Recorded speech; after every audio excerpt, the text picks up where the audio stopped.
This guide will focus on the free-to-play side on Destiny. All content that you have to pay for will not be included. This guide will go through how to obtain materials quickly, how to grind for good weapons, and good starter builds. Most if not all materials in this video you will earn passively. And you can buy with in-game currency, so I hope you enjoyed this guide and have fun playing Destiny. Here are the materials you should be getting. These materials are essential to your Destiny experience as enhancement cores, enhancement prisms, and ascendant shards are key to master working your weapons and on more. I will go through this later. Finest Matter Weave allows you to farm enhancement cores. On every boss kill, these are enemies that have yellow bars over their head. Rainmaker is a quick way to make glimmer for free. A headshot will create a shower of glimmer, but you can buy glimmer for legendary shards which are obtained through dismantling legendary or higher gear, but glimmer is expensive, so if you don't have enough legendary shards then use the Rainmaker. You can buy the materials straight from Master Rahul from the tower, the blue dude in the right, as you load in. And he will sell basically every material necessary for leveling. But like with glimmer, it's extremely expensive. Now I won't go through every build now, as the video will be too long, but I will go through the essential stats for each character and what you should focus on. Each class has a stat that increases your class ability recharge speed. So for Hunter you should focus on mobility, for Warlock you should focus on recovery, and Titans you should focus on resilience. Now you can find specific builds on other channels as they have way more experience on build crafting than I do, but my two most recent shorts gives to short build ideas. Some exotics are really good with your class ability, like the 6th Coyote or the Dragon's Shadow for Hunter, Crest of Alpha Lupi or Kepri Horn for Titan, and Lunafaction Boots or the Stag for Warlocks. You can also match exotic or legendary weapons with certain perks to make you even more powerful.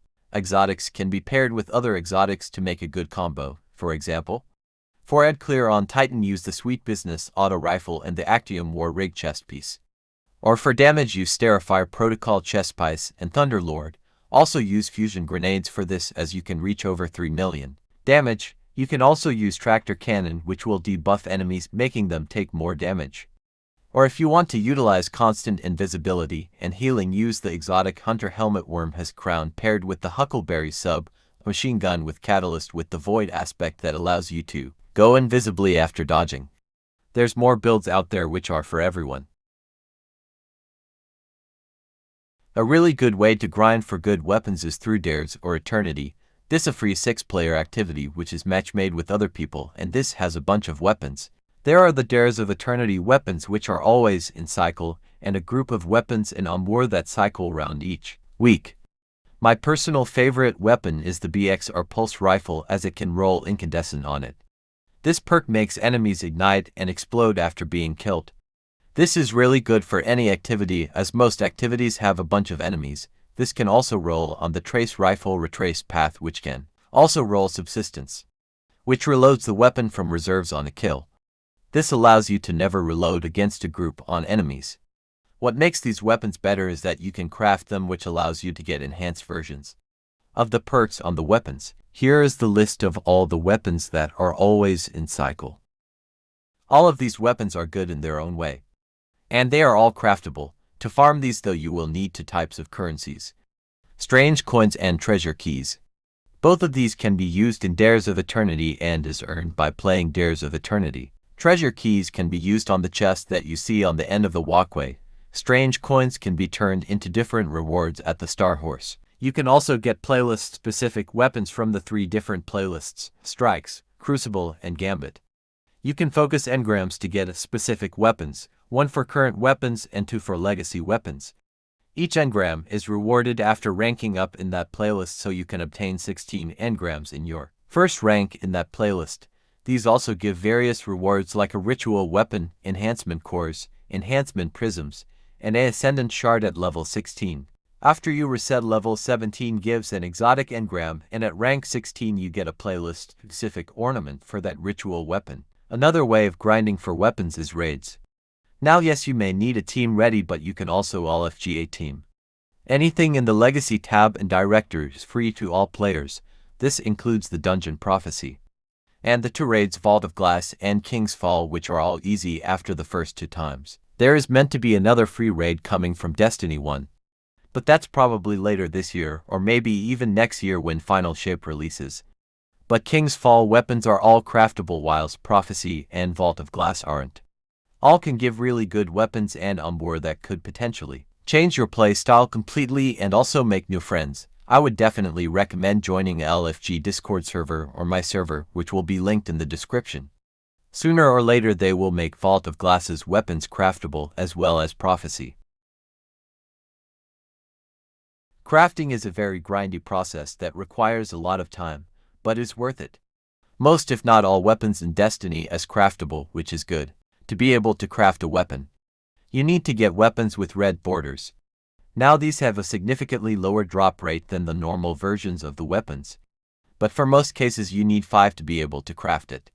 You need to complete the progress to get the red border completed, or you can dismantle the weapon to get the progress done straight away. I would recommend this if the roll on the weapon is back, but if you get a god roll then I would keep it until you're able to get the crafted version so you can get the enhanced perks from it. You can buy weapons from the gunsmith, which there are 2 sets. The set of weapons on the first page rotate daily whilst the set of weapons on the second page rotate weekly. You can earn reputation with him by dismantling weapons, but this is a really long process. There comes every Friday at daily reset 5 PM BST and goes at weekly reset Tuesday 5 PM BST. Zor sells 3 exotic armor pieces and a exotic engram, which you can buy for legendary shards. He also sells good legendary weapons and armor as well as a exotic cipher, which can be used in the legacy kiosk, which can be found in between the vaults. It can also be used to buy a free exotic engram off him. You can find him on the website where Azure. Champions are a really annoying enemy type if you don't have the right means to fight against them. There are 3 different types of champions: Overload, Barrier, and Unstoppable. You can see what stuns each of them on the right side of your weapons column in your character menu. But here is the whole list of what stuns each of them anyway, just so you don't have to look for yourselves. You can also get champion mods from the artifact. That changes every season. Most of the champion mods will appear in the first column whilst some may appear in the later columns. Some exotic weapons have champion traits on them which makes them really good in high-end activities, which include champs. Playlists have competitive activities linked in with them, except for Gambit, as the competitive version has been mixed with the normal one. Strikes have Nightfalls and Grandmaster Nightfalls. Nightfalls have 3 different levels, each having champions involved. Hero, which is match-made, Legend, and Master aren't match-made but give higher tier rewards. Card can give a adept version of a strike weapon which rotates each week. Grandmaster isn't available straight away as it is really hard, so it releases halfway through the 2nd season or 3rd, depending on how quickly you can level. But it gives a guaranteed exotic and ascendant shard, enhancement prism, and enhancement cores. Crucible has 2 competitive playlists. Survival is a 3v3 match with each person having 3 lives which you can't revive each other. This gives the same rewards as normal Crucible but gives more reputation. Trials of Osiris is the other competitive game mode. This is similar to Survival but you can revive each other and gives different rewards. To play you need to get a card from Saint 14 in the hangar, which each give you a benefit, like if you lose a match you won't lose a point. Each match completed has the chance of dropping a Trials weapon. If you get 7 wins in a row flawlessly, then you will be able to gain access to the Lighthouse, which gives adept versions of the current weapon in rotation, guaranteed exotics, and the same materials as Grandmasters. Adept versions are more powerful as the normal versions, as you basically get a guaranteed god roll of the weapon plus trials or more. You can focus trials engrams at Saint to get specific rewards. This is a good game mode to play if you like PvP. If you join a clan in Destiny you will get passive rewards as long as people are actively doing strikes, Crucible, Gambit, and raids. After one of them is completed you will get an engram from Hawthorne from that specific playlist. For example, if a group in your clan competes a strike you will get a strike engram, likewise for the other ones as well. You can also buy rally banners from her as well, which allows you to place down a banner in each encounter in raids and dungeons, and some exotics missions and story missions. These will allow all your weapons get fully reloaded and all your abilities, and super fully, but they can be expensive. If you enjoyed this guide, then please leave a like and subscribe, as it would let me know to make more of this content and will support me massively. Thank you for watching, and stay safe, Guardian.